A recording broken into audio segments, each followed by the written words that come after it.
जीवनामध्ये पाप पुण्य कशामुळे येतं? जीवनामध्ये सुखदुःख कशामुळे येतात? तर ते मनामुळे येतात. अविद्या हे मूळ कारण आहे त्याला. मग अविद्या जीवनातून माणसाला अविद्या निवृत्त करता येते. अविद्या निवृत्त करावा लागते आणि अविद्या निवृत्त करण्याकरता ज्ञान होणं फार महत्त्वाचं आहे. आणि अविद्या जोपर्यंत निवृत्त होणार नाही तोपर्यंत असा हा माणसाला परमार्थ कळणार नाही. म्हणून असा हा परस्पर कार्यकारण भाव आहे. या कार्यकारण भावाचं कारण काय आहे बघा. सांगायचं कारण असं, कळल्याशिवाय आपल्या मन पळे बाहेरी बाहेरी, तर मन आपल्याला पहिले ओळखून घ्यावं लागते.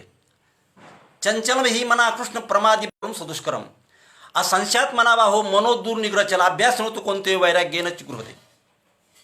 म्हणून माणसाला मन कळल्याशिवाय पुढं भक्ती कशी कळेल? आणि भक्ती कळण्याकरता किंवा मन कळण्याकरता ज्ञान फार महत्त्वाचं आहे. आणि ते ज्ञान जोपर्यंत ज्ञानेंद्रिय आपल्या ताब्यात येत नाही तोपर्यंत मन कळणार नाही. आणि मन जर आपल्याला कळालं तर पाहायचं कामच नाही. म्हणून मन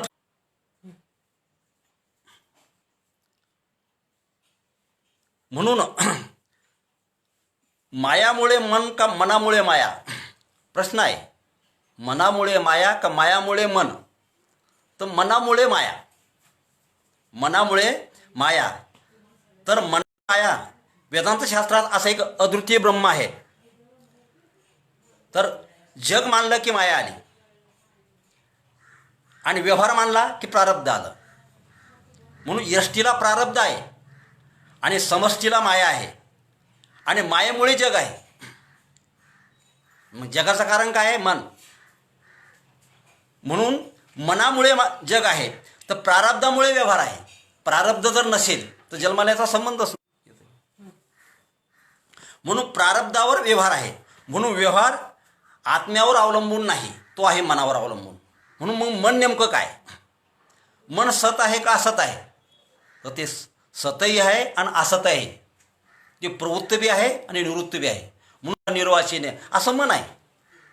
आणि हे मन जोपर्यंत आपल्याला कळणार नाही, आपण या मनाला ज्ञानेंद्रियाच्या माध्यमातून इंद्रिय कोंडून आवरावे मन सहज ब्रह्मज्ञानाला दलासी. आणि याचा जो योग आलेला आहे, आमचे परमपूजनीय प्रातस्मरणीय पुरुषोत्तम दादा भैसकार इथं ऑटोमॅटिक, तसेच आज भैसकार दादा यांच्या माध्यमातून मला हा योग आलेला आहे. आणि या योगामुळे मी आपल्यासमोर आज प्रवचन करत आहेत. म्हणून तुमचे फार फार अभिनंदन. म्हणून जीवनामध्ये माणसाला मन जोपर्यंत आपल्याला ज्ञानेंद्रिय आपण आकळत नाहीत, इंद्रिय कोंडून आवरामे मन सहज ब्रह्मज्ञानाला दलासी. आणि इंद्रिय आपण आपल्या हँग मारायला लागला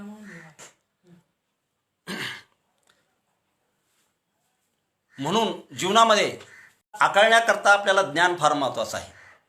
त्याकरता आपल्याला काय साधना करावं लागतील, त्या साधनाकरता आपल्याला काय करावं लागेल? म्हणून जे भुलीचे कुहेर वाईतत्वाचे अंतर्बुद्धीचे घर झाकिले त्याने, बुद्धीला जर प्रधान मानले, ज्ञानामुळे देव जर मिळतो, तर इथं काय सांगितलं? जे भुलीचे कुहेर वाईतत्वाचे अंतर्बुद्धीचे घर झाकिले त्याने. बुद्धीचे घर झाकण्याची ताकद मनाजवळ आहे. एवढी ताकद मनाजवळ आहे. म्हणजे मग संपलं झालं. म्हणून जे भुलीचे कुहेर वाईतत्वाचे अंतर्बुद्धीचे घर झाकिले त्याने, एवढी रची कोंडी मन ब्रह्मांडे घडी मोडी, मन निजक कल्पना सांडवी नातवी धांदली त्रिलोक्याच्या, असं नाथ भागवतामध्ये वर्णन केलेलं आहे. नाथ भागवताचा, गीतेचा, सर्व शास्त्राचा अभ्यास मोजोरकर बाबांनी सर्व केलेला आहे. आणि हो आपल्याला ज्ञान फार महत्त्वाचं आहे. म्हणून बुद्धीचं घर झाकण्याची ताकद मनाकडे आहे. वाया मन हे नाव एरवी कल्पनाची सावयव, जयाचेनी संगी जीव दशा वस्तू.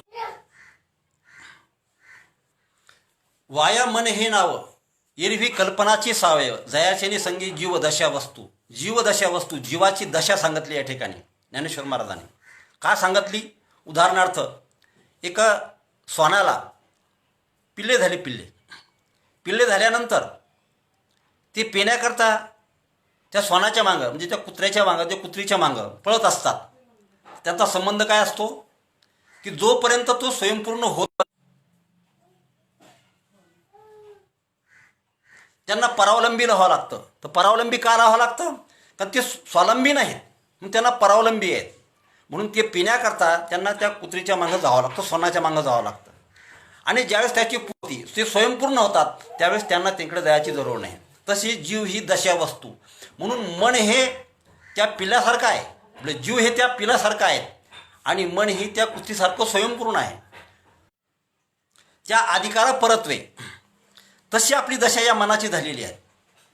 म्हणून जीव काय करतो, मन जिकडं जाईल तिकडं त्या जीवाला जावं लागतं. मन जिकडं जाईल तिकडे या जीवाला तिकडं जावं लागतं, भटकंती करावं लागते. मग याच्याकरता आपल्याला काय करावं लागतं? एक मन तुझ्या अवघ्या भांडवाला वाटी तशी तुला येईल कशी. आपल्याला फक्त मन एक आहे. आपण हे कोणाकोणाला प्रदान करणार? जोपर्यंत मन आपल्या ताब्यात.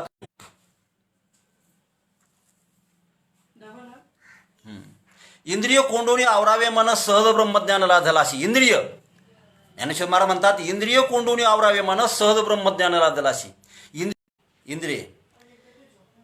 इंद्रिय जे जे म्हणती ते पुरुष जे करती ते तरलीची ना तरती विषय सिंधू. कारण विषयाच्या मागे पळणारं मन. म्हणून याकरता आपल्याला इंद्रिय ताब्यात आणणं फार महत्त्वाचं आहे. इंद्रिय ताब्यात आल्यानंतर मन आपल्या ताब्यात येतं आणि मन ताब्यात आल्यानंतर म्हणून मन करारे प्रसन्न सर्व सिद्धीचे कारण मोक्ष अथवा बंधन सुख समाधान इच्छा ते. मग सर्वाचं कारण जर काय असेल तर मन. सर्व सिद्धीचं कारण जर काय असेल तर मन आहे. मनाची गती अधोगती. मन लावा एकांती साधू संगी. साधूच्या संगतीला मन लावा लागेल तर आपलं मन आपल्या ताब्यात येऊ शकते. कारण मन हे अशी एक कल्पना आहे. मन काय एक संकल्प विकल्पाची कल्पना आहे. संकल्प विकल्पित मन आहे आणि निश्चय. म्हणून आपल्याला आपण प्रकृतीच्या मागं पळायला लागलेलो आहे. प्रकृतीच्या मागं पैसा प्रतिष्ठा याच्या मागं जास्त पळायला लागलेलो आहे. आणि प्रकृती नश्वर आहे. नाशिवंत देह सकळ. नाशिवंत देह नाशिवंत देह जाणार सकळ ऐशो खातो का. म्हणून नाशिवंत देह आहे. नाशिवंत देह हा शतगणले ते अर्धरात्र खाय. म्हणजे 100 वर्षापर्यंत आपल्याला हा देह आहे. पण पुढे काय? जन्म घेणारं मन पंचज्ञानेंद्रियांनी मन आहे. जन्म घेणारं जन्मवासनेच्या संगी त्याच्या अंतर्भावामध्ये असलेलं जे मन आहे, जी वासना आहे ती जन्म घेत आहे. वासना खंडन करण्याचं काम फक्त या ठिकाणी आहे. बुद्धी आणि मन, चित्त आणि हन हे चतुर्विध चिन्ह अंतकरणाचे. मन हे एक अशी वस्तू आहे की ते अंतकरणामधला एक चतुर्थावा भाग आहे. आणि या अंतकरणामध्ये जे चतुर्थ आहेत बुद्धी आणि मन हे चतुर्विध धरता येत नाहीत. आता काही म्हणतात ना की बा आमचं मन आमच्या ताब्यात आहे. हे चुकीचं आहे. तणाचं ऑपरेशन करता येईल, म्हणजे शरीराचं ऑपरेशन करता येईल. तन म्हणजे शरीर. शरीराचं ऑपरेशन करता येईल पण मनाचं मात्र ऑपरेशन करता येत नाही. याचं ऑपरेशन करण्याकरता सद्गुरू फार महत्त्वाचे आहेत. तुकडेदास महाराज सांखे ते फार महत्त्वाचे आहेत. आणि हे सूक्ष्म जे आहे ना, हे सूक्ष्म ना डॉक्टरला कळत, ना जगाला कळत, ना कशाला कळत. ते फक्त संताला कळत आहे. म्हणून बहु अवघड आहे संत भेटी परिजग जेठी करुणा केली. मग संताची भेट फार महत्त्वाची. म्हणून मल विक्षेप आणि आवरण नावाचे दोष जोपर्यंत आपण या शरीरातून घालवत नाहीत तोपर्यंत. मल म्हणजे मनात पापवासना येणे. विक्षेप दोष म्हणजे मनाचा चंचलपणा होय. आणि आवरण म्हणजे अज्ञानाचा पडदा. अज्ञानाचा पडदा जोपर्यंत जात नाही तोपर्यंत मन आपलं शुद्ध होऊ शकत नाही, आपल्या ताब्यात येऊ शकत नाही. ना तरी सरोवरी तराशे सांडिले मेघी चंदन याच्या औरंगी उद्यान जैसे. बघा, सरोवरामध्ये तरंग आहेच, तू जाणारा जाऊ शकत. आकाशामध्ये मेघ आहेत, ते येणारच आहेत गेले तरी. तसे चंदनाच्या औरंगी म्हणजे चंदनाच्या बगीच्यामध्ये साप येणारच. तसे मनामध्ये संकल्प विकल्प येणारच. मग आपण विकल्पाच्या मार्गाने संत हे विकल्पाच्या मार्गाने गेलेच नाहीत, ते संकल्पाच्या मार्गाने गेले. म्हणून त्यांना मन प्राप्त झालं आणि म्हणून त्यांना परमार्थ प्राप्ती झाली. कारण मन हे माणसाला देवरूप करतो. मन हे राम झाले, मन हे राम झाले, प्रवृत्ती ग्रासुनी कैसे निवृत्तीशाली. मन एवढं चंचल आहे, एवढं चंचल आहे की ते ब्रह्मांडाला, एवढं ब्रह्मांड आहे. ब्रह्मांडाकरता आपल्या भागवत पाहावं लागेल. ब्रह्मांड केवढं असते म्हणजे अनंत. नपुरती भ्रकाशा उडी घाली बळच देखोनी फासा केलो या दोषा पाहुणा. एवढं मन आहे. एवढं मनाची व्याख्या करणं फार अवघड आहे, फार अवघड आहे. म्हणून अभ्यासपूर्ण चिंतन केलं माणसानं करावं लागते. त्या अभ्यासपूर्ण चिंतनामधून असंशयात मनाबाहू मनोदुर्निगचा अभ्यास न तू कोणते वैराग्य नसते. म्हणून माणसाला अभ्यास फार महत्त्वाचा आहे. म्हणून अभ्यास जर केला परी वैराग्याचे आधारे जरी लावले अभ्यासाच्या मोरे ते केतुरीने एक अवसरे स्थिरावेल. हे स्थिर करण्याचा मार्ग नेमका काय? तर स्थिर करण्याचा मार्ग एकच आहे, संताची संगत, ज्ञानाची संगत. आता नेमकं ज्ञानी कोणाला म्हणावं प्रश्न येतो पुन्हा. ज्ञानी कोणाला म्हणावं? ज्ञानोबा म्हणतात तैसा चित्ते अंती भाऊ जिभे गेलं ऐशीनी कोंडी एक जन्म जाओ तरी न पावेजे माते. ज्ञानेश्वर महाराज ज्ञानेश्वरीमध्ये म्हणतात. पुन्हा हरिपाठामध्ये म्हणतात अनंत वाचाळ बरळ ती बरळ त्या कैसा गोपाळ पावे हरी. नवल अहंकाराच्या गोटी विशेष न लगे अज्ञानाच्या पाठी संकटी नाना संकटे वाचवी. जर ज्ञानानं जर देव मिळतो, ज्ञानानं जर देव मिळतो. चांगदेव महाराज ज्ञानी नव्हते का? चांगदेव महाराज इतकं ज्ञान कोणाकडे होतं? 64 कला, 4 वेद संपन्न, 6 शास्त्र मुखोद्गत, 108 उपनिषद मुखोद्गत, 64 कला. म्हणून त्यांना सुद्धा देव कळाला नाही. शक्तिमान होते, ज्ञानी होते, पण तरी देव कळाला नाही. पुन्हा उदाहरण, नामदेवरायाला देव संघ जेवत होते. नामदेवरायाच्या संघ जेवायचे देवाने ते, पण तरी देव बोलले ते नामा तुला मी कळालो नाही. देवा म्हणे तू बोलतो काय? थोडा विचार करून बोल. मी तुझ्या संघ जेवण करतो आहे, तुझ्या संघ तू आणि मी एक. मग याच्याकरता काय करावं लागेल? म्हणून फार महत्त्वाची गोष्ट आहे. म्हणून मन सद्गुरूची अंधनदासी मन सदा भितसे सद्गुरूशी ते ठेविता सद्गुरू पायापाशी दे साध्या सर्व गोष्टी. मग त्या मनाच्या आधारे खेळती तिन्ही शरीरी त्या मनावेळ दुसरे कोणी धावू न शके. एवढं मन चंचल आहे.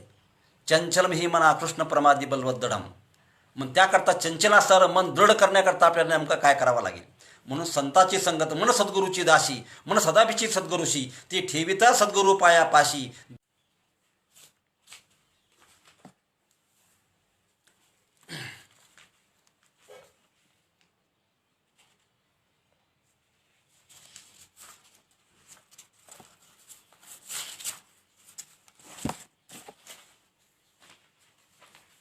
याकरता काय करावं? देखिले तुमचे चरण निवांत राहिले मन. कोणाचे? तर संतांची. देखिले चरण. म्हणून ज्ञानामुळे आवरण नावाचा दोष जातो. ज्ञानामुळे आवरण नावाचा दोष चालले जातो माणसाचा. वैराग्यानं मनाचा विक्षेप नावाचा दोष जातो. आणि मनोदोष गेल्यामुळे माणसाचं मन शुद्ध होऊन जातं. पण ही मनोनिग्रहाची वार्ता तुझला अच्युता केवी घडे.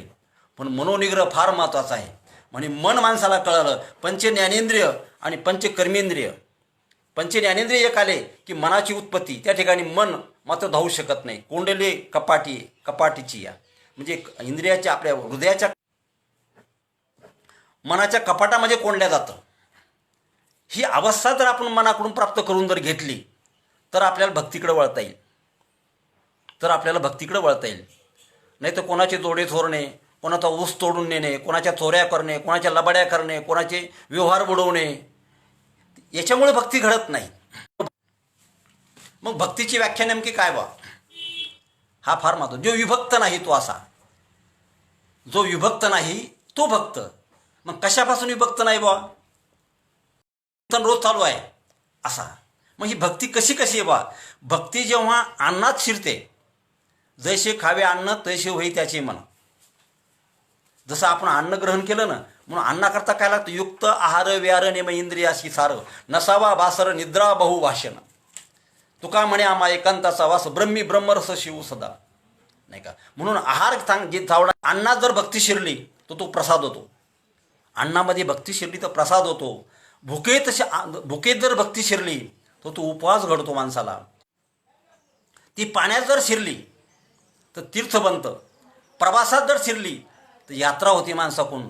आपल्याला कोणी खाली उतरते म्हणते वारकरी आले खाली उतरवतात, पाया पडतात, पाय धुतात, अष्टगंध बुका लावतात आणि दर्शन घेतात. तर का? भक्ती आपल्या प्रवासामध्ये काय झाली? प्रविष्ट झाली. गायन भजन करतोय रात्रंदिवस तुकडोजी बाबाचं सर्वांचं सर्व संत महात्म्याचं जे करतो आहोत, याला कारण एकच आहे की आपल्यामध्ये काय झालं? भक्तीनं प्रवेश केला आपल्या संगीतामध्ये. लोकसंगीतामध्ये आले की भारूड घडतं माणसाकडून. माणसात आली की माणसाला माणुसकी तयार होती. माणुसकी घरात आली तर घरात मंदिर तयार होतं. घरामध्ये बघा, आपण आपल्या घरामध्ये नेमकं काय प्रॉब्लेम आहे? तर आपल्या घरामध्ये ना सुनोचं पटत, ना सासूचं पटत, ना नवऱ्याचं पटत, ना दिरा मला वाटतंच आज. आणि ही जर घरात आली तर मंदिर तयार होतं. तर मंदिर म्हणजे काय? आपण समजा रामायण भागवत असं काही श्रवण करून जर गेलो आणि त्याचं अनुकरण आपण आपल्या घरात जर केलं तर मंदिर तयार झालं. मंदिरात जायचं काम आपल्याला नाही. शांतपणे मनाच्या गाभाऱ्यात जर आपण जर गेलो तर माणसाला ध्यानयोग लागतो. ध्यानयोग. आपण आपल्या मनाच्या गाभाऱ्यामध्ये उतरलो, याचं नाव आहे ध्यानयोग. आणि ध्यानात मनुष्य जात असतो. मी एका ठिकाणी एका बाबाकडे गेलो होतो. गेल्यानंतर बाबाने इतकं मला खडसून काढलं की त्या खडसण्याला काही. आणि बाबा म्हणतात मी ध्यानयोग करतो आहोत. म्हणून मी हातगीत जोडे दर्शन घेतलं आणि तिथून प्रस्थान केलं. म्हणलं बाबाकडं पुढचं बोलणंच नाही, तुम्ही समजून घेसाल पुढं काय आहे. आणि वृत्तीमध्ये जर समजा आपल्या भक्ती प्रविष्ट झाली तर माणसाकडून सेवा घडत असते. सेवा घडते माणसाकडून. म्हणून एरवी तिजी ना चौथी, ना पहिली ना सरती, ही माझ्या सहज स्थिती भक्ती नाम. म्हणून माणसाला स्वस्वरूपाशी अनुसंधान असावं. स्वस्वरूप, आत्मस्वरूप म्हणून असे स्वरूप आहेत. आपण रूपाशी निगडीत आहोत. तर मन हे रूपाचं जास्तच आत आहे, नाही का? मनाला रूप आवडत आहे. मनाला रूप आवडत आहे. भक्तीला रूप कधीच आवडत नाही, कधीच नाही. आणि ज्ञानीपुरुषाला तर काहीच आवडत नाही. रूपही आवडत नाही आणि काहीच आवडत नाही त्याला फक्त स्वस्वरूपामध्ये लीन राहणं. म्हणून स्वस्वरूपाशी अनुसंधान ठेवून त्या ठिकाणी ध्यानयोग, ध्यानामध्ये ध्यानस्थ राहणं ही सहज स्थिती आहे. तिचे नाव भक्ती आहे. म्हणून एरवी तिची ना चौथी म्हणजे स्थितीमध्ये नाही, तिचं नाव आहे सहज स्थिती, तिचं नाव आहे भक्ती, नाही का? आहारनिशी माझी कथा, आहारनिशी सतत, आहारनिशी माझी वार्ता. कुठून काय आलं तर फक्त माणसानं तेच ऐकलं. म्हणून आहारनिशी मातेत ध्याता भक्ती तत्वता तिनं नाथ भागवतामध्ये सांगितलेले. जे जे चिंतन करायचं आहे, जे धन्य भाग्याच्या जन्मल्या संसारी, ज्यांच्या ध्यानीमनी नित्य काळहारी, करिता काम काज चित्त त्याच्यावर येऊ, चालता जीवता नित्य निळूबाराय म्हणतात. तर का? रात्रंदिवस त्यांना ते जाऊन म्हणून त्यांनी देवाला सहज प्राप्त करून घेतलं. आपण गीता पाठ केली, आपल्याला देवाची भेट का होत नाही? आणि गवळणीला सहज प्राप्त झाली. त्यांनी काय केलं? प्रेम जगात एकच आहे, त्याचं नाव आहे संसारिक प्रेम. फक्त वळवायचं देवाकडं झालं. ही की थोर भक्ती आवडते देवा, बरं का? ही की थोर भक्ती आवडते देवा, संकल्पावी माया संसाराची. संसार उचलायचा आणि देवाकडे अर्पण करायचा आणि मन आपल्या ताब्यात येणार. ते आसोनी संसारी जीव वेगो करी. म्हणून भक्ती प्रेम प्रधान आहे सर्वांमध्ये. न साधयेती मामो सांख्यम धर्म उद्धवा, न स्वाध्यास तपोस्तागो यथा भक्ती मुमोर्जित. भागवतामध्ये वर्णन केलेलं आहे की सांगितलेलं आहे भक्ती सर्वात श्रेष्ठ आहे. जो विभक्त नाही, जो स्वस्वरूपाशी अनुसंधान ठेवून आपली भक्ती करतो तो श्रेष्ठ आहे. आपण त्या स्वस्वरूपाशी निगडीत होण्याकरता म्हणून ससत्वम स्मिनम परम प्रेम रूपा नारद सूत्रामध्ये सांगितलेले आहेत. याच्यामध्ये पुढे 4 प्रकार केलेले आहेत. पूजा दिश्वती अनुराग पराशरहा इति. दादांनी व्यासाचं मत सांगितलं. काय सांगितलं?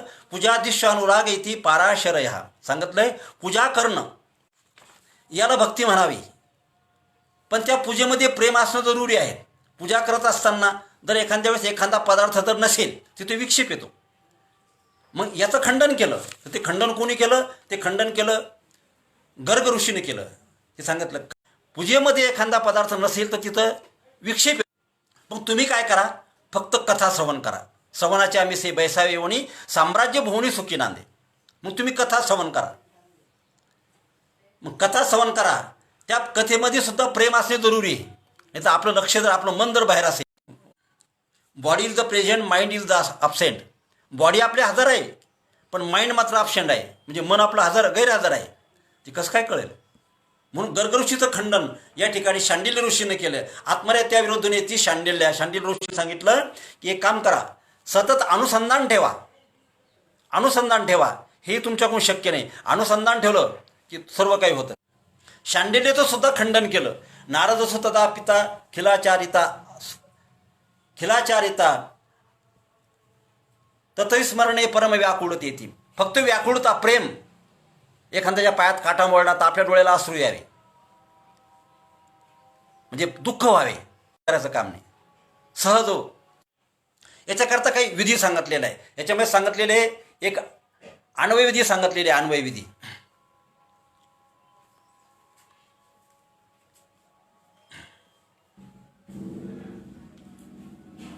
या अन्वयविधी, पण याच्यामध्ये एक अतिरिक्त विधी सांगितलेले आहेत. ब्रह्मपदात आता आहेत. म्हणून जीवनामध्ये माणसाला मन पळे बाहेरी, सांगा ही का भक्ती खरी. तर भक्ती जर आपल्याला करायची असेल तर आपल्याला माइंड फार जरूर आहे, आणि तो हजर लागेल आपल्याला. माइंड म्हणजे मन म्हणजे बुद्धी मन हे दोन.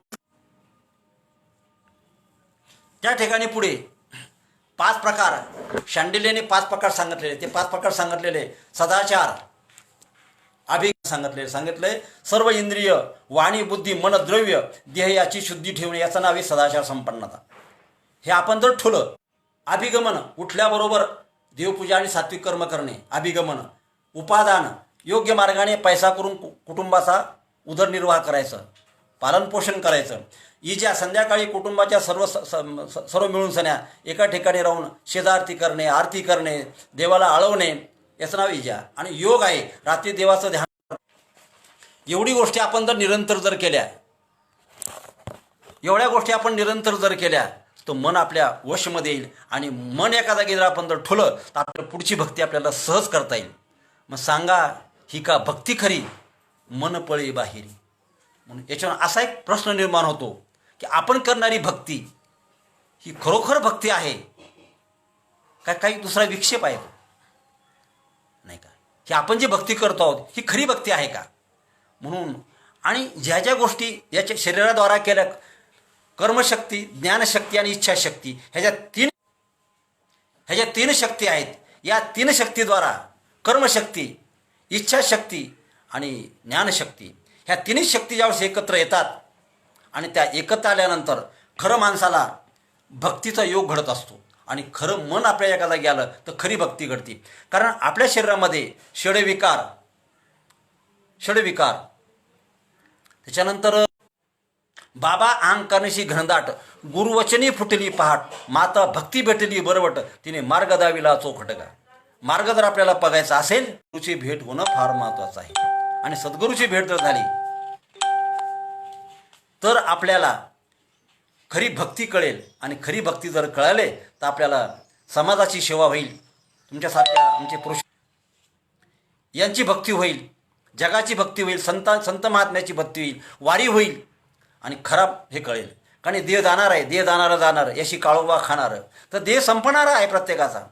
असा जगात कोणताही प्राणी नाही की देव संपणार नाही. चांगदेव महाराज असतील ते 1400 वर्षांनी गेले. सर्व येथे उरून हे आले अवतार, इतर पामर जीव किती. म्हणून खरी भक्ती जर करायची असेल तर सांगितलं स्मरणम उत्थानोपी गदे गदे तिने गदम पद्मा मना लोकयम निर्गच्छम परिचिंतो खगपती चारू ग्रहग्रस्त मातंग पंग वसु हा उदारस्व जनार्दन. हा क्षणाचा विलंब न करता देव परमात्मा या ठिकाणी हजर झाले, गजेंद्राच्या ठिकाणी. कशा करता? तेवढं मन त्यांच्या ताब्यात होतं, भक्ती एवढी खरी होती. मग खरी भक्ती झाली पाहिजे. आता ही स्वार्थिक भक्ती निर्माण ज्या कलियुगात. मी सुद्धा एक कीर्तनकार आहेत, प्रवचनकार आहेत, हरिभक्त आहे. मला जर थोडंसं जास्त धन मिळत असेल तर मी पहिलं कीर्तन टाकून देऊन दुसऱ्या कीर्तनाला पळतो. बोले तैसा त्याची वंदावे पावले. म्हणून जीवनामध्ये निश्चयाचे बळ तुका म्हणे त्याची फळं. जो शब्द दिला त्या शब्दाला माणसाला अनुकरण केलं पाहिजे आणि त्या शब्दावर चाललं पाहिजे, तर तुमच्या आमच्या मनामध्ये मन आपल्या ताब्यात राहील. आपण जर आपले शब्द बदलत असेल तर समोरचा सुधरेल कसा, त्याला देवाची प्राप्ती होईल कशी. आपलंच मन आपल्या ताब्यात जर नसेल तर आपण लोकांच्या मनाचे प्रॉब्लेम काय सॉल्व करणार आहोत. म्हणून जीवनामध्ये जर काय असेल तर स्वतः अगोदर सुधारलं पाहिजे. स्वतः सुधारलं, लोकांसांगे ब्रह्मज्ञान आपण कोरडे पाषाण. म्हणून आधार चक्र असेल, मणिपूर चक्र असेल, अनुहात चक्र असेल, विशुद्ध चक्र असेल, अग्निचक्र असेल, आज्ञाचक्र, यावर होणारे जे परिणाम असतात हे सर्वांना, सर्व ज्ञात्यांना, सर्व यांना हे माहीत नसतात. म्हणून ब्रह्मभूत होतशी काया. म्हणून आपली जी काया आहे ही ब्रह्मभूत व्हायचे. चिंतनाशी न लगे वेळ सर्व काळ स्मरा हो. सदा नाम घोष करू हरिकथा. म्हणून सदा सदा करायचं, पण करताना कसं करावं ते तिथं मन असावं लागतं. मन असेल तर सर्व या गोष्टी घडतील. भक्तीसुद्धा आपल्याकडून घडेल. आणि मन त्या ठिकाणी जर नसेल तर आपल्याकडून भक्ती कशी घडेल. म्हणून या ठिकाणी सांगा ही का भक्ती खरी, पळते मन बाहेरी बाहेरी. देह देवापुढे लक्ष जोड्याकडे, नेत्र ते वाकुडे हात चोरी करे. कोण देव बघे पाहती सात सगे, धोतरे साडी घे झाले यात्रापरी. माळ घाली गळा चंदनाचा टिळा, सावकारी करे दयाना अंतरी. सावकारी करे, सावकारी करणे म्हणजे दुसऱ्याकडून व्याज घेणे. दुसऱ्याकडून व्याज. तो गरीब आहे का श्रीमंत आहे, त्याने कसे कमवले, काय कमवले, त्यांच्या घरची परिस्थिती काय आहे, त्यांची मुलं उपाशी आहेत का, जेवले आहेत का, याची तमा न बाळगता. म्हणून सावकारी करे दयाना अंतरी. तुकड्या दास म्हणे कैसा भेटे हरी. नाही का. मग याच्यानं आपल्याला हरी कसा भेटेल. जे वाईट कर्म आहेत त्याचा पहिला त्याग आणि सत्यकर्माचा अनुकरण करणे याचं नाव आहे खरी भक्ती. आणि ही भक्ती जर आपल्या जीवनामध्ये आचरणामध्ये जर आली तर खरोखर तुमच्या सर्व मायबापाचं दर्शन या ठिकाणी मला झालं. आणि मी नेटवर्क नसतानासुद्धा मी आपल्या या ठिकाणी मी करण्याचा प्रयत्न केला. नेटवर्क बरोबर नाही आहे आणि मी करण्याचा या ठिकाणी प्रयत्न केला. तुम्ही या ठिकाणी ज्या सर्व श्रोते मंडळीने ते फेसबुकवरचे महात्मे असो का श्रवण करणारे असो, संत असो, कीर्तनकार असो, प्रवचनकार असो, आमचे जे बी काय असते या ठिकाणी असतील, म्हणून ज्याला दाखवतात एरवी तरी मी मूर्ख जरी झाला विवेकू तरी संत कृपा द्युत सोजळ असे. पायाच्या प्रसादी काही बोलले विनोदी मज क्षमा करणे सोंती नोही अंगीभूत युक्ती. म्हणून ज्ञान आपल्याला होणं फार महत्त्वाचं आहे. आणि खऱ्या संताची भेट फार महत्त्वाची आहे. आपल्याला आवरावे मन सहज ब्रह्मज्ञानाला दलाशी. ब्रह्मांडामध्ये जेवढे वर्म आहेत तेवढे तत्व आपल्या बॉडीमध्ये आहेत. आणि जेवढे तत्व आपल्या बॉडीमध्ये आहेत तेवढे वर्म ब्रह्मांडामध्ये आहेत. म्हणून आपल्याला पहिला देह कळावा. ज्याला देह कळा त्याला ब्रह्मांड कळालं, त्याला देव कळाला. ज्याला देहच नाही कळाला, देह कळणं मग डॉक्टरला देह कळाला नाही का, त्याला फक्त बॉडी कळाली. अंतःकरणामध्ये असणारे षडविकार, षडवैरी, मन, बुद्धी, चित्त आणि अहंकार हे न दिसणारे आहेत. नवल अहंकार आहे. म्हणून बाबा अहंकारनिशी घनदाट, गुरुवचनी फुटली पहाट. माता भक्ती भेटली बरबट, तिने मार्ग दाविला चोखटगा. म्हणून जे न दिसणारी वस्तू ती आपल्याला प्राप्त व्हावी. आणि ती प्राप्त झाल्यानंतर माणसाला खऱ्या भक्तीची, याला खरी भक्ती म्हणावी. म्हणून असं या ठिकाणी मी चिंतन आपल्यासमोर नेटवर्क नसतानासुद्धा घडीघडी हे होऊन सऱ्या तुमच्यासमोर मांडलं. म्हणून या ठिकाणी एवढी झालेली सेवा मी मोझरकर बाबा यांच्या चरणी समर्पित करतो व पुरुषोत्तम बाबा भाईसकर यांच्या त्यांनासुद्धा माझे वंदन आहेत. म्हणून या ठिकाणी झालेली सेवेला समर्पण. आता फिनिश करून टाकते. आता बोला शेवटचं बोललो मी सर्व. आता सर्वांची माफी मागून या ठिकाणी सेवेला मी पूर्णविराम देतो. हे करून घेते, डाउनलोड करून